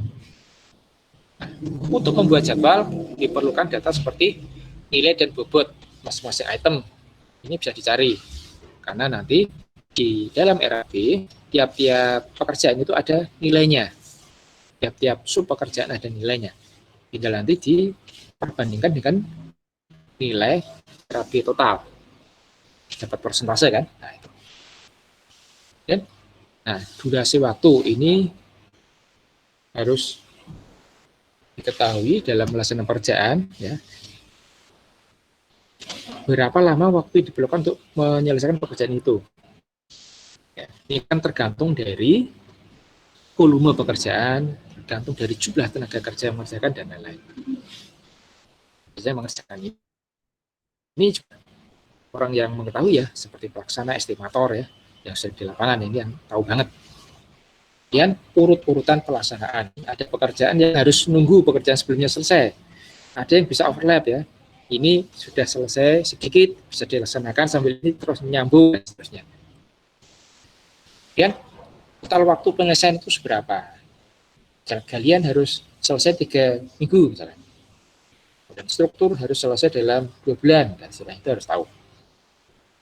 Nah, semua data itu ada di dokumen kontrak berupa RAP proyek ya.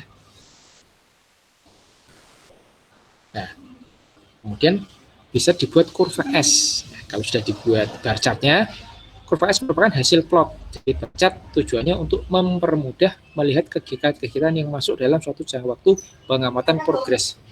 Ya, sudah. Nah.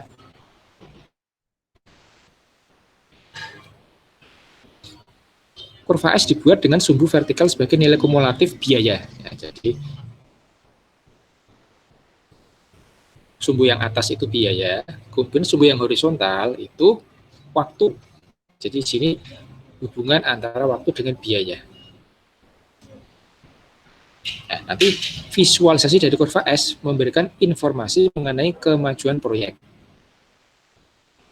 Bisa tahu kemajuan dengan membandingkan dengan jadwal rencana. Jadi pada rencana itu sudah dibuat kurva S, ya.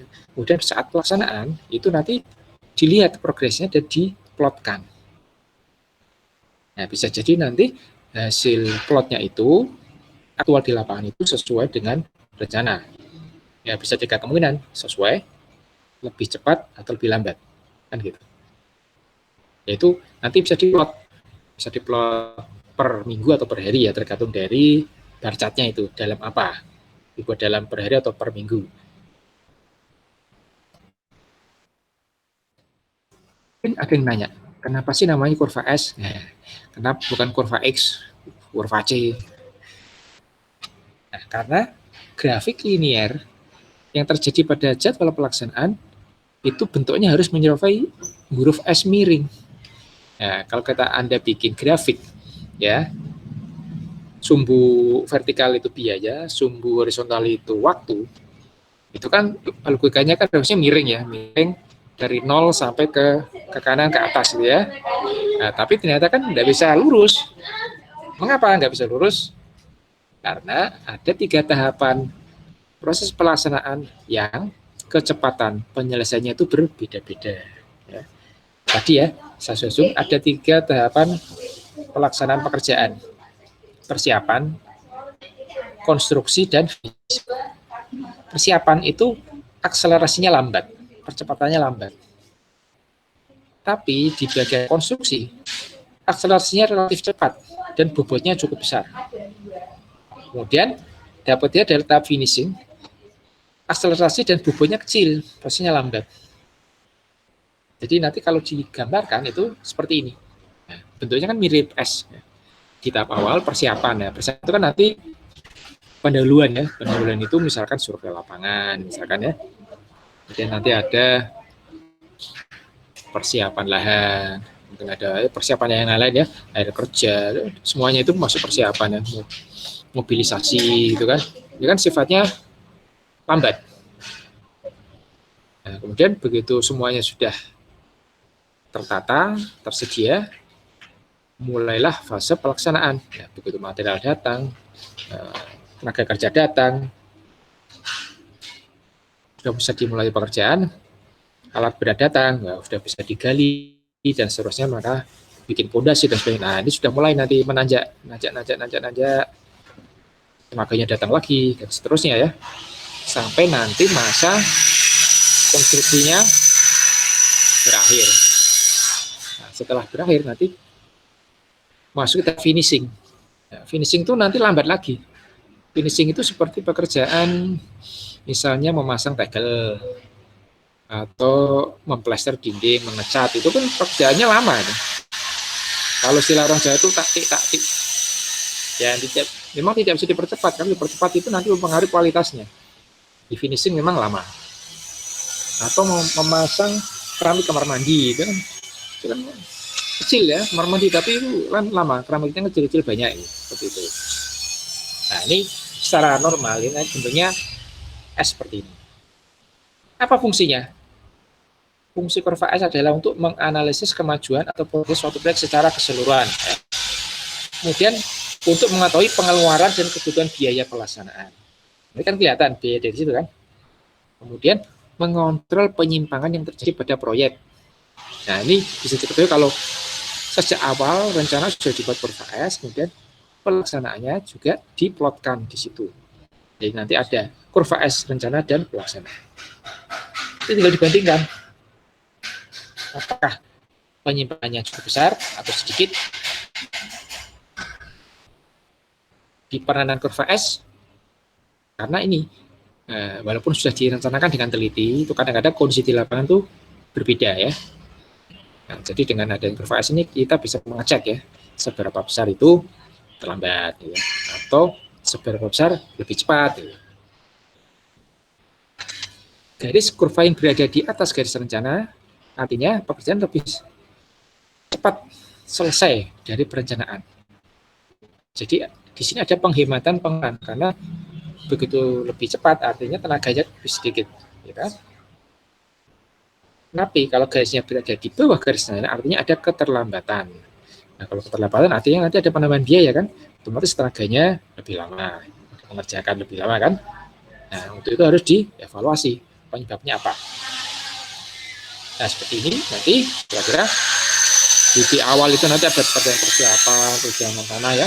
Kemudian begitu mulai struktur, pada ketika itu kan sudah mulai cepat, finishing nanti lambat. Nah, ini kalau lebih garisnya lebih ini ya, lebih cepat atau lebih lambat dilihat dari ini plotting di sini. Jadi di sini fungsi kurva S itu penting ya, dia bisa dalam sekejap kita bisa melihat kinerja progres dari proyek. Bagaimana cara membuatnya? Pertama, kita perlu mencari bobot persentase setiap pekerjaan. Di setiap tahapan itu kan di era B ada biayanya, itu kita bisa cari bobotnya. Kemudian membagi persentase bobot biaya pekerjaan pada durasi. Dan menjumlahkan persentase bobot biaya pekerjaan pada setiap lajur waktu. Kemudian membuat kumulatif dari persentase bobot biaya pekerjaan pada lajur persentase kumulatif bobot biaya. Kemudian membuat kurva S berdasarkan persentase kumulatif bobot biaya.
Jadi skema penyusunannya seperti itu, berangkat dari volume dan harga satuan di RKB,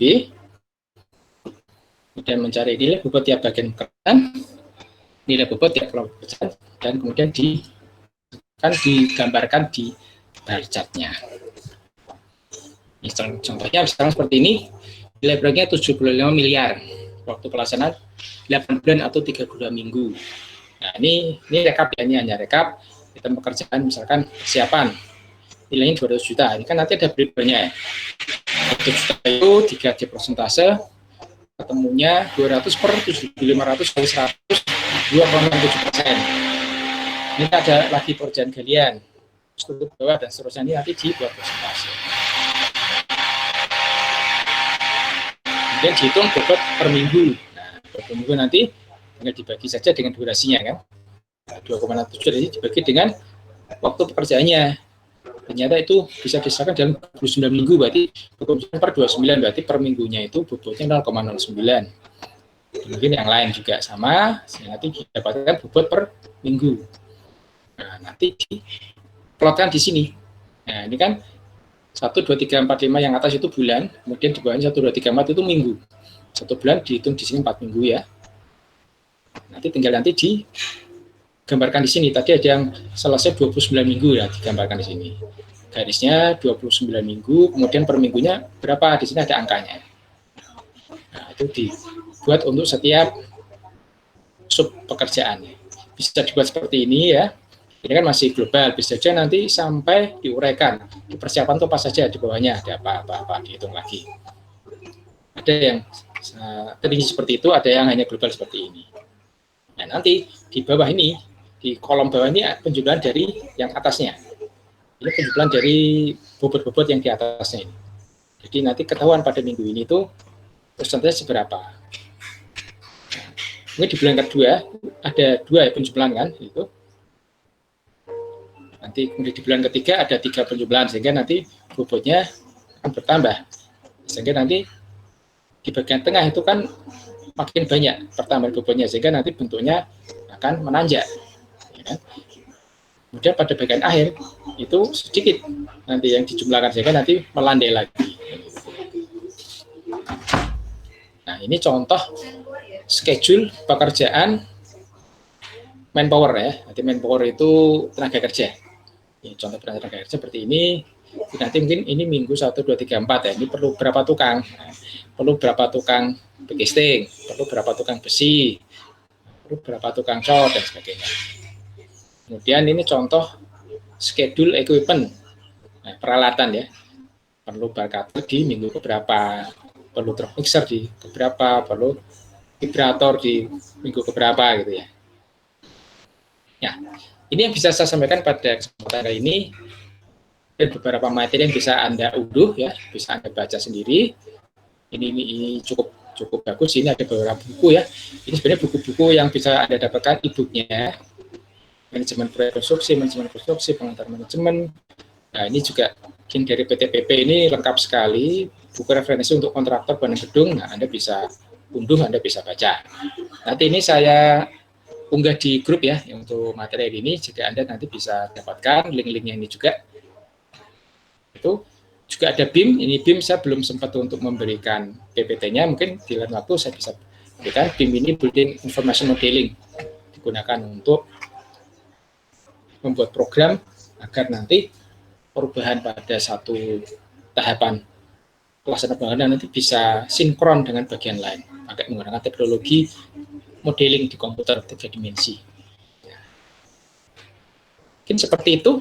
Ada yang mau ditanyakan sampai sejauh ini? Izin Pak, mau bertanya Pak. Silakan Mas Putu. Tadi kan Bapak sempat menyinggung bahwa dalam prinsip organisasi proyek itu Ya. Bisa dibilang mengambil keputusannya itu dengan cepat. Tapi kan Bapak juga tadi sempat menyinggung bahwa ada untuk proyek yang di pemerintah maupun juga yang di swasta. Nah, kalau pemerintah itu kan kita kenal bahwa birokrasinya itu panjang gitu kan Pak ya. Iya.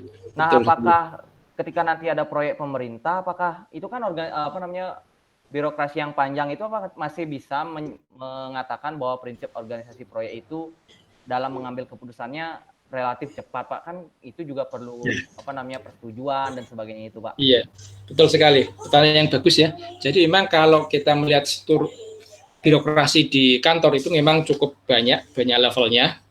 Nah, tapi ingat bahwa nanti jika pada sebuah instansi itu dibuat suatu proyek, misalnya di Kementerian Pendidikan Nasional, nanti ada suatu proyek, misalnya proyek pengadaan buku ya, untuk SD misalkan. Nah, di proyek tersebut nanti kan dibentuk suatu panitia. Itu suatu panitia, nah, nanti panitianya itu menggunakan model seperti apa? Apakah model seperti tadi ya, organisasi proyek, atau model seperti metrik, atau seperti apa lah. Nanti di model tersebut yang nanti diupayakan agar pengambilan keputusannya itu tidak seperti cara pengambilan keputusan untuk sistem birokrasi biasa. Jadi untuk khusus untuk proyek tersebut nanti dibentuk suatu panitia biasanya. Jadi nanti ada panitianya, nanti ditunjuk pimpronya, ditunjuk nanti dari beberapa personal nanti dipilih. Nah, nanti tinggal dipakai sistem organisasi yang kira-kira bisa mengurangi hambatan birokrasi jika dilaksanakan dengan cara bukan proyek. Nah, jadi nanti kalau ada proyek pasti nanti ada organisasi lagi yang ngurusi proyek tersebut. Pasti nanti ada BIMPRO dan lain-lain. Kalau istilahnya apa ya di negeri itu ada istilahnya, kalau istilahnya ya pejabat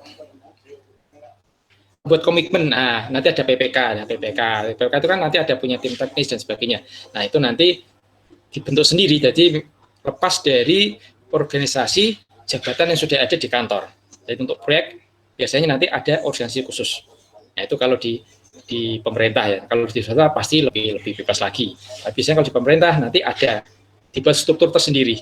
Jadi hanya khusus pada proyek tersebut. Nanti kalau proyeknya sudah selesai ya bar. Nah, yang saya tahu ya. Oh gitu Pak ya, baik Pak. Terima kasih Pak. Terima kasih penjelasannya. Ya, mungkin ada lagi yang mau ditanyakan atau ditanggapi? Silakan.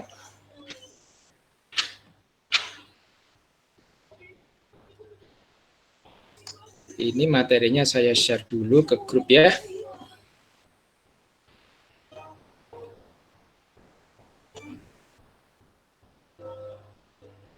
Ya, belum nyambung. Oke. Oke, ada lagi?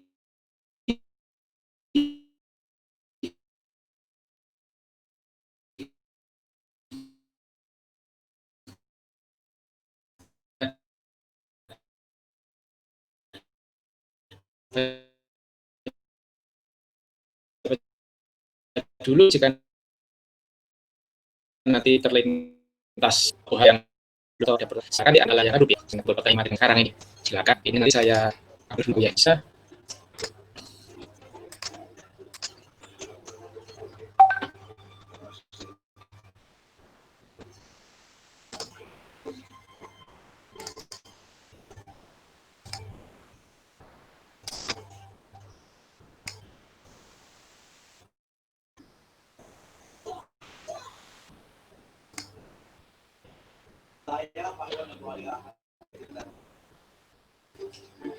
Oh ya, ini ada pertanyaan di grup ya.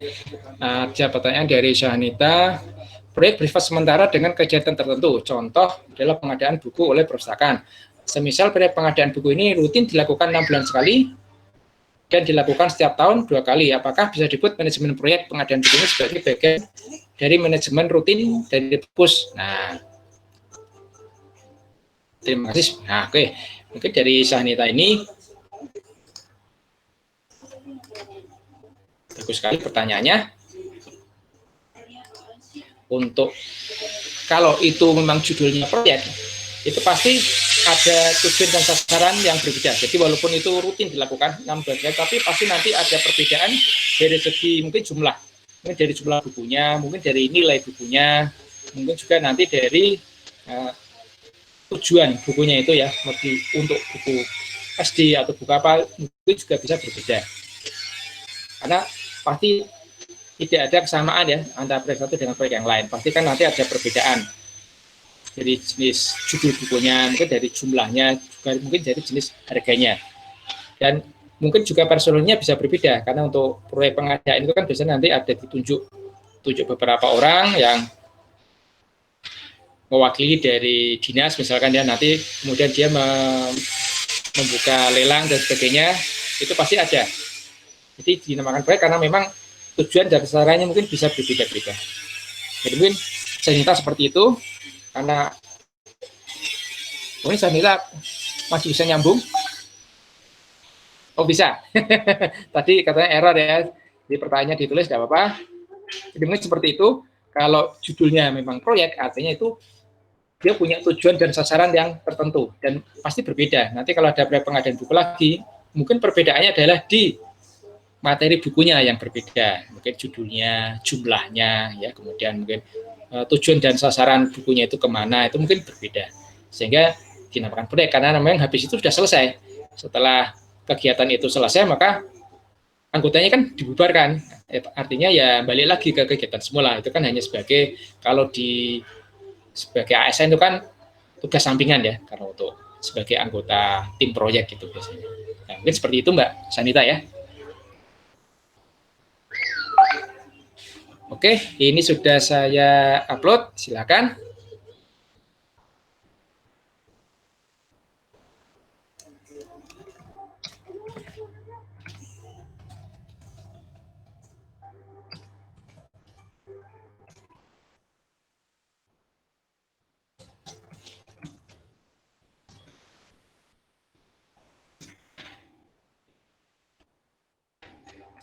Ada lagi yang mau bertanya? Silakan.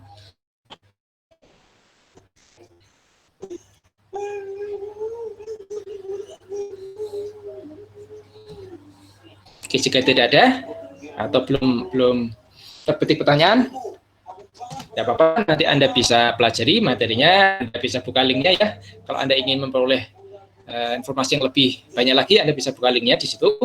Anda bisa baca-baca juga. Kalau jika nanti ada yang belum jelas, Anda bisa tanyakan di grup. Oke, demikian ya. Selamat sore, sampai jumpa. Tetap jaga kesehatan agar kita semua tetap sehat, masih bisa menjalani perkuliahan sampai akhir semester nanti. Oke. Selamat sore. Amin. Terima kasih, Pak.